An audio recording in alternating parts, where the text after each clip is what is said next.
अस्सलाम वालेकुम रहमतुल्लाहि व बरकातुहू।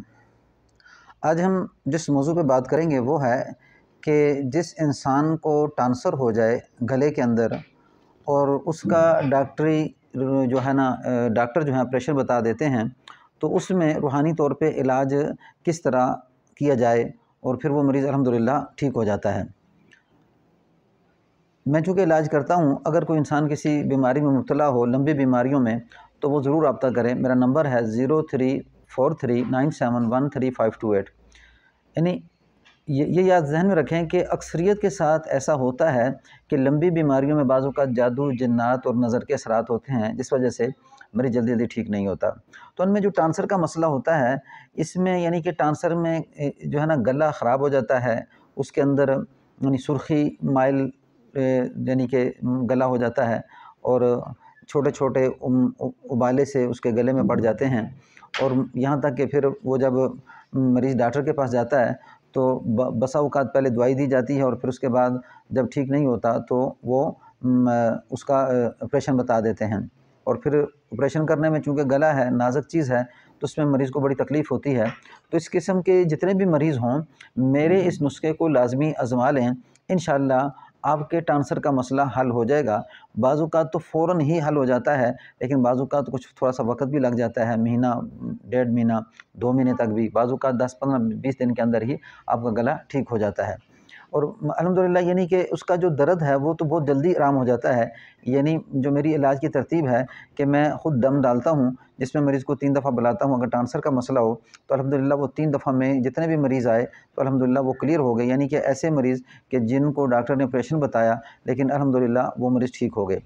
लेकिन अगर आप किसी के पास जा नहीं सकते या आपके पास आपके लिए जाना मुमकिन नहीं है, मुश्किल है, तो उसमें मैं आपको एक नुस्ख़ा बता देता हूँ। उसमें एक जो है ना शहद है, आप शहद ले लें, 1 पाव ख़ालिस शहद, यानी आपको जितना भी यकीन दहानी हो कि आपको जो ख़ालिस शहद है वो ज़रूरी है कि बाज़ारी शहद में यानी कि ये चीज़ नहीं होती, ख़ालिस नहीं होता, लेकिन किसी ऐसे आदमी से मिल जाए जिसके ऊपर आपको भरोसा है, तो आप क्या कर लें, ख़ालिस शहद ले लें, यानी 1 पाव शहद ले लें और फिर 1 शीशी 300 की यानी कि ज़ैतून के तेल की ले लें और 100 की आप कलवंजी ले लें या 200 की ले लें।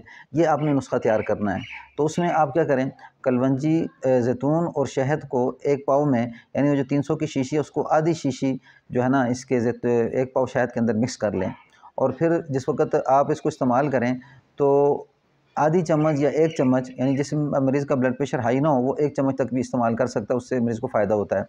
लेकिन जिस मरीज़ का ब्लड प्रेशर हाई होता है तो वो क्या करे कि आधी चम्मच इस्तेमाल करे। जब लेने लगे यानी ज़ैतून और शहद को मिक्स करने के बाद जब आधी चम्मच इस्तेमाल करने लगे तो 20 दाने या 25 दाने कलवंजी के उसके ऊपर डाल लें और फिर आधी चम्मच या 1 चम्मच उसको इस्तेमाल करें। इस तरह कुछ वक़्त तक इस्तेमाल करता रहे।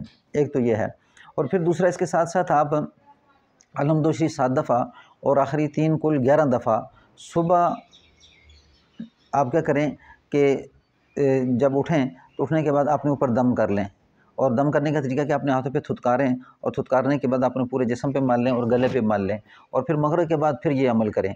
लेकिन आप दिन में किसी वक़्त भी आप अलहदा बैठ जाएँ और बैठने में अलहम्दु शरीफ 7 दफ़ा पढ़ें और फिर आखिरी 3 कुल 21 दफ़ा कर लें, यानी कुल हुवल्लाहु अहद 21 दफ़ा पढ़ें, कुल औज़ु बिरब्बिल फलक 21 दफ़ा पढ़ें, इसी तरह कुल औज़ु बिरब्बिन नास 21 दफ़ा पढ़ें। पढ़ने के बाद ये पानी पे दम कर लें और इस पानी को पीने के लिए इस्तेमाल करें और गले पे लगाएँ भी। तो अल्हम्दुलिल्लाह जैसे-जैसे आप पानी पीने के लिए इस्तेमाल करेंगे, गले पे लगाएँगे और साथ वो शहद, कलवंजी और ज़ैतून इस्तेमाल करेंगे, इंशाअल्लाह 15 दिन, 20 दिन के बाद आपके ट्रांसफ़र इंशाअल्लाह ख़त्म हो जाएँगे। अगर कुछ देर भी लग जाए तो आप मुसलसल इसको इस्तेमाल करते रहें। बाज़ औक़ात बहुत ज़्यादा बीमारी होती है जिससे इंसान को काफ़ी तकलीफ़ महसूस होती है, तो उसमें थोड़ा वक़्त लगता है। तो ऐसे मरीज़ जो ज़्यादा तकलीफ़ के अंदर मुब्तला हैं, वो 1 महीने तक अगर 1 पाव शहद ख़त्म हो जाता है तो 1 पाव और ले लें। यानी ऑपरेशन से बचने से पहले जिस मरीज़ का ऑपरेशन बताया जाता है, वो इस नुस्खे को ज़रूर इस्तेमाल करें। इंशाअल्लाह कुछ ही दिनों के अंदर आपको फ़ाक़ा हो जाएगा। अगर आपको समझ में नहीं आ रहा, आप खुद नहीं कर सकते इस तरह या क्योंकि अक्सर ये होता है कि ये बाज़ औक़ात मुख़्तलिफ़ किस्म की बीमारियों से, नज़र, जादू, जिन्नात से बीमारियाँ पैदा होती हैं, उसमें बाज़ औक़ात गला ख़राब हो जाता है, गला सूज जाता है। तो उसमें शरई जो दम होता है, उसमें जादू की आयात होती हैं, नज़र की, इसी तरह जिन्नात की, तो मरीज़ पे पढ़ना लाज़मी होता है। तो उसमें अगर कोई आपके करीब कोई ऐसा मुआलिज है तो फिर आप उससे रब्ता करें, वरना अगर आप नहीं कर सकते तो आप ऑनलाइन भी मैं ये काम करता हूँ, आप मुझसे ऑनलाइन भी रब्ता कर सकते हैं और अगर आप मनसेरा के नज़दीक हैं, एबटाबाद के नज़दीक हैं, तो आप मुझसे आके मिल सकते हैं। और इस तरह 2-3 दफ़ा दम डालने के बाद ये मरीज़ अल्हम्दुलिल्लाह बिल्कुल ठीक हो जाता है। ऑनलाइन भी अल्हम्दुलिल्लाह वो मरीज़ दम डाला जाता है तो मरीज़ ठीक हो जाता है। चैनल को लाइक करें, शेयर करें, सब्सक्राइब करें, बेल आइकन के बटन को दबा दें ताकि आने वाली वीडियो मेरी आप तक पहुँचती रहे। अस्सलामु अलैकुम व रहमतुल्लाहि व बरकातुहू।